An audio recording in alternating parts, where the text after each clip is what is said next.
আজকে ঈদের দিন সেম কই গেল ওরে নিয়ে ঘুরতাম যাবো। আরে ভাই আপনি এখানে কি করেন ভাই? ভাই প্রচুর রোদ তো, এই বলদিয়া ড্রামের পাশে আর কি বসে রয়েছি ভাই। কি বলেন ভাই? ঠান্ডা খাচ্ছি ভাই। আসলে ভাবতেছি যে প্রবাসী আসলে একলা জিনিসটা অনেক কষ্টের।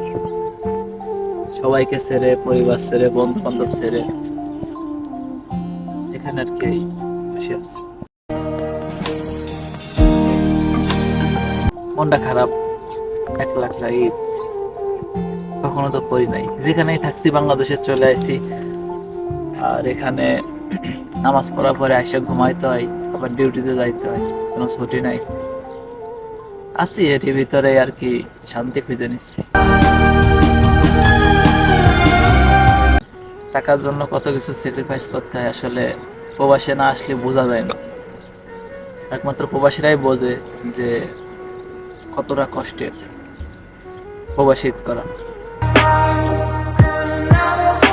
প্রবাসীদের ভিতরে মনের ভিতরে একটু দুঃখ থেকেই যায়, এটাই তো। মন খারাপ, কি আর করার, এর ভিতরে হাসি খুশি থাকতে হবে।